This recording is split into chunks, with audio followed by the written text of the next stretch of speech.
Hello दोस्तों, नमस्ते प्रणाम। हम किरण शर्मा, हम मंजू शर्मा अपना यूट्यूब चैनल पर स्वागत करे छी। नमस्ते प्रणाम सब दीदी भाई जी के प्रणाम, सब यूट्यूब फैमिली के प्रणाम, जते दाई माय चाची दीदी भैया सुनमी सब गोटेन के प्रणाम करे छी। और हम दोनों देवरानी जेठानी जा रहा छी बहुत प्यारा से बेटा विवाह गीत बनावा। अहाँ सब जरूर सुनब, कमेंट करके जरूर बता। और देखे छे बढ़ने लगी है सराखों की सर्दी, और कितना सताए या मौसम बेदर्दी। जार लग रहा है तो की करूँ, हम सब हम दोनों देवरानी जेठानी जा रहा छी बेटा विवाह गीत अपन नया मॉडल के, जे आजकल के लड़का सब उम्र नहीं पूरा लक्षण शादी करला, पढ़ाई छोड़ पड़े छथिन, क्रिकेट के तैयारी छोड़ तैयार मजबूर करे छथिन पापा सबके। नहीं पढ़ाई में उनका मन लगे छथिन, कोनो काम में मन लगे छथिन, उनका सिर्फ ब्याह करे के पर ध्यान रहे छथिन। पापा सब बात सेहो करे लगे छथिन कि हमरा शादी चाहिए, लड़की से ब्याह कइए दिए जल्दी जल्दी, लड़की खोज कर लाई बेटा। लेकिन उनकर पापा करे नहीं छथिन, खासकर देवर सब। अहाँ सब कनी सोच समझ के रहू, एते जल्दी नहीं अबता शादी करे के लेल।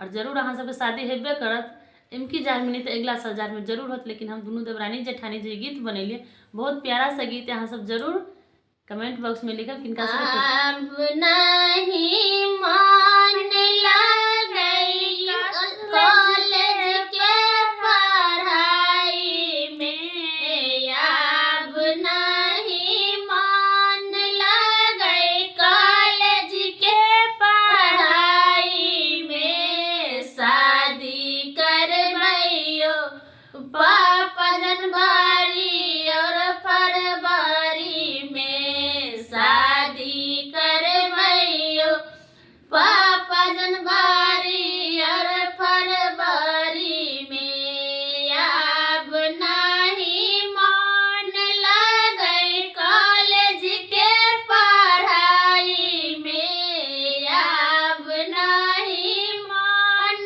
लगई कॉलेज के पढ़ाई में, शादी करबैयो पापा जनवरी और फरवरी में, शादी करबैयो पापा जनवरी और फरवरी में, ज्यादा नहीं बोल बेटा मन लगा पढ़ाई में, ज्यादा नहीं बोल बेटा मन लगा पढ़ाई में, शादी करब रे बेटा डॉक्टर के तैयारी में, शादी कर देब रे बेटा डॉक्टर के तैयारी में, शादी करब रे बेटा डॉक्टर के तैयारी में, अब नहीं मन लगई क्रिकेट के खिलाड़ी में, अब नहीं मन लगई क्रिकेट के खिलाड़ी में, शादी करबियो पापा मार्च और अप्रैल में, शादी करबियो पापा मार्च और अप्रैल में, ज्यादा नहीं बोल बेटा मन लगा क्रिकेट के खिलाड़ी में, ज्यादा नहीं बोल बेटा मन लगा क्रिकेट के खिलाड़ी में, शादी करब रे बेटा नीट के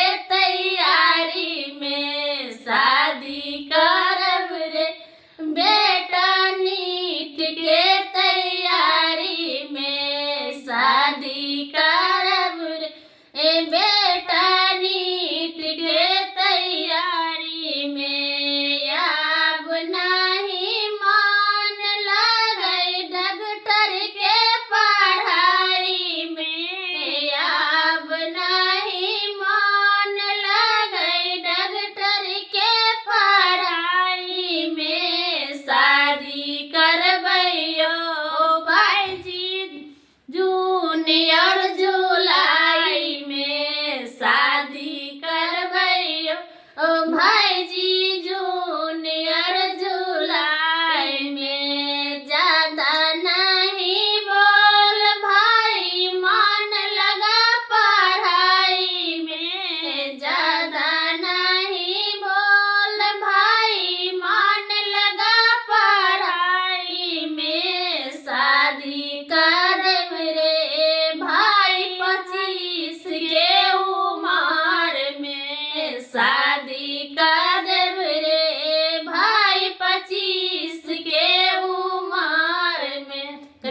सब हो बदिया सम्हेर कर रहू देवर सब।